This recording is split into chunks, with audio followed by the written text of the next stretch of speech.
رشتے کے لیے لڑکی کی تصویر دینا کیسا ہے؟ کیا رشتہ تلاش کرنے کے لیے باپردہ لڑکی کی تصویر لینا جائز ہے؟ یہ بھی مصباح ایمان کا ہی سوال ہے امریکہ سے۔ دیکھیے، لڑکی کو دیکھنا جائز ہے بلا کراہت، یہ تو حدیث میں اس کی ترغیب ہے۔ رہا مسئلہ تصویر کا، تو دیکھنے کی جب اجازت ہے تو بہتر یہ کہ تصویر نہ لی جائے، اور اگر یہ مشکل ہے دیکھنا تو پھر ڈیجیٹل تصویر دکھا دی جائے لڑکے والوں کو، سینڈ نہ کی جائے۔ سینڈ کرنے میں خطرہ ہوتا ہے کہ وہ تصویر وائرل ہو جاتی ہے، اور اگر بہت اعتماد ہے کہ یہ ادھر ادھر ضائع نہیں کریں گے تو لڑکے کو، صرف لڑکے کو دکھانے کے لیے، اور یہ یقین بھی ہو کہ لڑکے ہی کو دکھائیں گے، یہ ادھر ادھر پورا محلہ نہیں دیکھے گا اس کو۔ تو محلے سے میری مراد ہے وہ جو رشتہ دار ہوتے ہیں وہ سارے ہی آ جاتے ہیں، یعنی نامحرم لوگ بھی آ کے دیکھ رہے ہوتے ہیں اس کو۔ تو اگر صرف یہ امید ہو کہ یہ خاندانی لوگ ہیں اور صرف لڑکا دیکھ کے ڈیلیٹ کر دے گا، یا واپس، یعنی واپس تو کیا ہوتی ہے اس میں، ڈیلیٹ ہوتی ہے، کر دے گا تو ٹھیک ہے، پھر اس کی گنجائش ہے۔ دبئی اور سعودیہ میں چکن کیسے استعمال کریں؟ دبئی اور سعودیہ وغیرہ میں جو چکن موجود ہے اس کے بارے میں کیا حکم ہے؟ جو یہاں کی پروڈکٹ ہے اور جو باہر سے آتی ہے، دونوں کے بارے میں بتا دیں۔ مسز اشفاق دبئی سے۔ سعودی عرب میں بہت اس بارے میں اتار چڑھاؤ ہوتا رہتا ہے، کبھی کہاں سے آ رہی ہے، کبھی کہاں سے آ رہی ہے، تو ہر دفعہ تحقیق ہوتی ہے تو کچھ اور ہی نکل رہا ہوتا ہے، اس لیے اس بارے میں کوئی اب جنرلی کوئی جواب نہیں دیتا۔ اس بارے میں آپ گوگل پہ لکھیں جامعۃ الرشید حلال فاؤنڈیشن، ان کے پاس اپڈیٹ رہتی ہے کہ اب سعودیہ میں کون سی چکن استعمال ہو رہی ہے، وہ حلال ہے یا حرام ہے، صحیح طرح سے ذبح ہو رہی ہے یا نہیں ہو رہی۔ بعض ایسی کمپنیاں جو حلال سرٹیفائڈ ہوتی ہیں وہ مردار بیچنا شروع کر دیتی ہیں، اور بعض جو ہے وہ حرام بیچ رہی ہوتی ہیں لیکن وہ حلال طریقے سے شروع کر دیتی ہیں، تو ان میں یہ اتار چڑھاؤ ہوتا رہتا ہے۔ تو اس لیے آپ گوگل پہ لکھیں جامعۃ الرشید حلال فاؤنڈیشن، اور پھر وہاں جو نمبر آئے اس پہ کال کر کے آپ یہ مسئلہ پوچھیں۔ اگر پاک چادر بچھا دیں تو ناپاک گدے کا گناہ ہوگا؟ یہ کیسا سوال ہے بھائی؟ نمرا محسن کراچی سے۔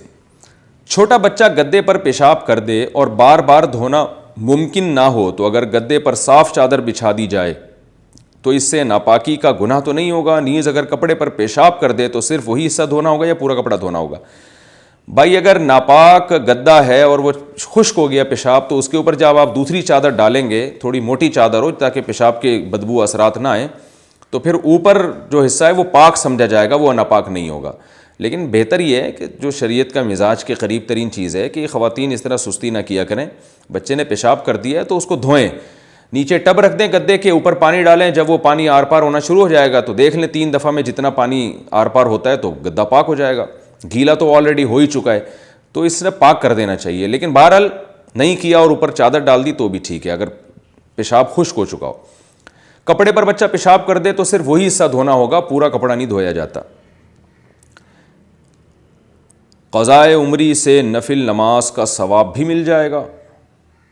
میں نے سنا ہے کہ قضائے عمری کی نمازیں اگر نفل نمازوں کے وقت میں پڑھیں، جیسے اشراق اور شاش کی نماز، تو وہ نفل نمازیں بھی ادا ہو جائیں گی، کیا یہ بات صحیح ہے؟ بنت آدم انڈیا سے۔ نہیں صحیح ہے، 100% غلط ہے۔ نفل نماز نفل پڑھنے سے ہی ہوگی، قضائے عمری پڑھنے سے قضائے عمری کا گناہ ختم ہو جائے گا، نفل کا ثواب نہیں ملے گا۔ کیا سورج گرہن سورج کے لیے سزا ہے؟ ام احمد ریاض۔ جب سورج گرہن یا چاند گرہن ہوتا ہے تو کہا جاتا ہے کہ سورج یا چاند کو سزا مل رہی ہے، تو انہیں کس وجہ سے سزا مل رہی ہے بھائی؟ برائے مہربانی وضاحت فرما دیں تاکہ ہم اپنے بچوں کو بھی سمجھا سکیں۔ بچوں کو اچھی طرح سے سمجھا دیں کہ سورج اور چاند کو سزا نہیں ملتی، ایسی کوئی بات نہیں ہے۔ حدیث میں آتا ہے کہ یہ سورج اور چاند اللہ کی نشانیوں میں سے نشانی ہے، جب چاہتا ہے اللہ تعالیٰ ان کو بے نور کر دیتا ہے، تو یہ اللہ کی قدرت کی ایک علامت ہے، یہ کوئی سورج یا چاند کے کسی گناہ کی سزا نہیں ہے۔ فاطمہ کا صحیح تلفظ کیا ہے؟ آفرین صاحبہ انڈیا سے۔ میں نے اپنی بیٹی کا نام فاطمہ رکھا ہے، اس کا کس طرح صحیح تلفظ ہے؟ فاطمہ یعنی طوا پر زیر کے ساتھ یا فاطمہ توئیں پر ساکن کے ساتھ؟ فاطمہ ہے، توئیں پر جو ہے نا، توئیں کا جو لفظ ہے اس پہ زیر ہے۔ طلاق کا ایک پیچیدہ مسئلہ، شاہین صاحب ممبئی سے۔ صاحب یا صاحبہ واللہ عالم۔ شوہر نے کہا اگر تم آج کے بعد اس دوسرے کمرے میں داخل ہوئی تو تمہیں طلاق ہے، اگر بیوی 1 سال بعد اس کمرے میں چلی جائے تو کیا یہ طلاق ہوئی ہے یا نہیں؟ جبکہ وہ بعد میں کسی اور گھر میں منتقل ہو گئے تھے اور بیوی طلاق حاصل کرنے کے لیے اس کمرے میں چلی گئی۔ بڑی کوئی عجیب بیوی ہے بھائی، طلاق لینے جا رہی ہے۔ اس بارے میں وضاحت فرما دیں۔ جی ہاں جی، طلاق ہو جائے گی، اگر وہ اس کمرے میں گئی ہے تو طلاق ہو جائے گی۔ اگر شوہر نے صرف اتنا کہا تھا کہ اس کمرے میں گئی تو تمہیں طلاق، یعنی آج کے بعد، تو اگر صرف اتنا کہا تھا تو ایک طلاق ہو جائے گی، اور اگر یوں کہا تھا 3 طلاقیں تو 3 ہو جائے گی۔ لڑکی کے لیے ٹیڑھی مانگ نکالنا کیسا ہے؟ رمیسہ طارق کراچی سے۔ کیا لڑکی کا ٹیڑھی مانگ نکالنا گناہ ہے؟ کیا یہ غیر مسلموں سے مشابہت ہے؟ جی ہاں، یہ صحیح نہیں ہے ٹیڑھی مانگ نکالنا، اسلامی کلچر میں اس کا کوئی تصور بھی نہیں تھا، اور تغییر خلق اللہ کامل طور پہ تو نہیں ہے لیکن اس کی بو ہے اس عمل میں، تو اس لیے علماء نے منع کیا ہے، تمام کتابوں میں یہ منع لکھا ہوا ہے۔ مانگ آپ صرف بیچ کی نکال سکتے ہیں یا پیچھے سارے بال لے جائیں، مردوں کے لیے بھی اور عورتوں کے لیے بھی، تو سائڈ کی مانگ نہیں نکالنی۔ میں یہ نہیں کہہ رہا کوئی حرام ہے، گناہ کبیرہ ہے، لیکن یہ طریقہ شریعت میں پسندیدہ نہیں ہے۔ کون سی رقم میں سال گزرنے پر زکوٰۃ نہیں ہوتی؟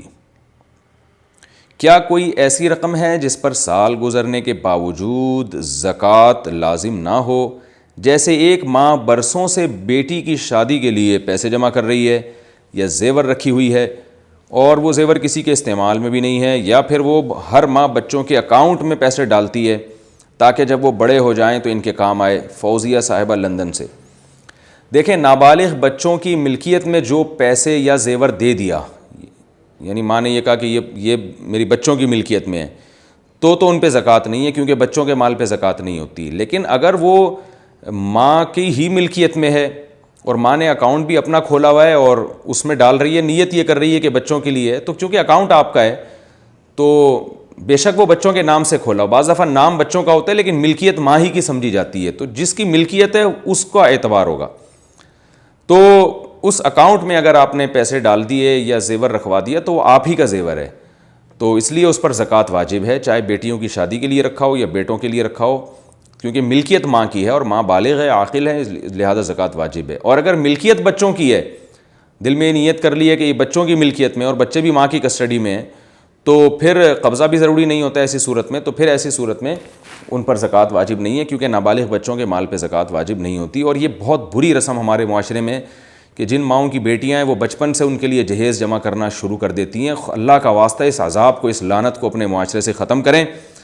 لڑکوں کو چاہیے ایک دھیلا بھی نہ لڑکی سے نہ لیں، اور ان سے بولیں کہ یہ معاشرے میں اس کو فروغ دیں کہ بھئی یہ بیٹیوں کی والوں کی ذمہ داری نہیں ہے بیٹی کی شادی پہ خرچہ کرنا، یہ تو غیر مسلموں سے ہمارے معاشرے میں آیا ہے، کتنی گندی غلیظ رسم ہے، اس سے تو بیٹی جو ہے نا عذاب بنتی جا رہی ہے بیٹی کی پیدائش معاشرے میں، اس کو ختم کریں اللہ کا واسطہ۔ مرد یہ کرے گا کہ جب شادی کے لیے نکاح کا پیغام بھیجے گا تو دلہن کے جوڑے سے لے کر انگوٹھی، زیور، اور پھر ولیمے کا کھانا اور مہر اور نان نفقہ، یہ ساری مرد کی ذمہ داری ہیں، قرآن سے حدیث سے پتہ چلتا ہے۔ اس رسم کو ختم کریں معاشرے سے۔ تو افسوس ہوتا ہے بیچاری ان ماؤں کا سن کے کہ بیٹی کو تو ٹینشن بنا دی ہے معاشرے میں، وہ بچپن سے پیسے جمع کر رہی ہے، بھائی آپ کھائیں پیے، آپ اللہ نے آپ کو نعمت دی ہے، اس کی ذمہ داری اس کمبخت کے ذمہ ہے جو یہاں نکاح کا پیغام بھیجے گا، اس کو بولیں کہ تم اس کے خرچے اٹھاؤ۔ تو جو بھیجنے والا ہے نا پیغام، مرد، وہ غیرت ختم ہو گئی ہے اس میں، تو اس لیے یہ مسائل کھڑے ہو رہے ہیں۔ تو اللہ کرے کہ ہمارے مردوں میں غیرت پیدا ہو جائے، وہ بولے بھائی ہم نہیں کرنے دیں گے دلہن والوں کو، لڑکی والوں کو خرچہ نہیں کرنے دیں گے، ان کو سختی کریں لڑکی والوں پہ، بولیں ہمیں نہیں چاہیے کچھ بھی۔ باقی آپ نے اپنی بیٹی کو اگر گفٹ دینا ہے تو شادی کے بعد میں دیکھا جائے گا، جو دینا ہے آپ دے دیے گا، ابھی موقع پر کچھ بھی نہیں ہوگا۔ یہ رسم ختم کرنی پڑے گی معاشرے سے، تھوڑا تھوڑا کر کے نا ایک پورے قارون کے خزانے جانا شروع ہو گئے ساتھ میں۔ کیا ماں بیٹی کی طرف سے قسم کے روزے رکھ سکتی ہے؟ میری بیٹی کا اچانک انتقال ہو گیا ہے، اس کے ذمے ایک قسم کے روزے لازم تھے، اگر وہ زندہ ہوتی تو ضرور وہ روزے رکھتی، تو کیا میں اس کی طرف سے وہ روزے رکھ سکتی ہوں؟ زوجہ عبداللہ انڈیا سے۔ نہیں جی، آپ روزے نہیں رکھ سکتی، انہوں نے وصیت اگر کی ہے تو پھر اس کا فدیہ دے دیں، وصیت نہیں کی ہے تو فدیہ بھی واجب نہیں ہے۔ اب اگر تھوڑے بہت روزے تھے تو ان کے لیے توبہ استغفار کریں، اور اگر کچھ صدقہ رقم کر دیں یا فدیہ دینا چاہیں تو بھی ٹھیک ہے، اللہ کی رحمت سے امید ہے کہ اللہ معاف کر دے گا۔ توبہ استغفار کریں، زیادہ ان کے لیے دعا مانگیں۔ قرآن کا ترجمہ بغیر وضو چھونے کا حکم، ترجمے والے قرآن کو بغیر وضو چھو سکتے ہیں یا نہیں؟ بشرا ہارون انڈیا سے۔ اگر لفظ بلفظ ترجمہ ہے اور تفسیر بھی نہیں ہے اس میں، صرف لفظ بلفظ ترجمہ ہے قرآن میں، تو پھر اس کو بغیر وضو نہیں چھوا جا سکتا، اور اگر ترجمے کے ساتھ تفسیر بھی ہے اور تفسیر زیادہ ہے، جیسے کہ عام طور پر تفسیر زیادہ ہوتی ہے، تو پھر اس کو بغیر وضو کے چھونا جائز ہے۔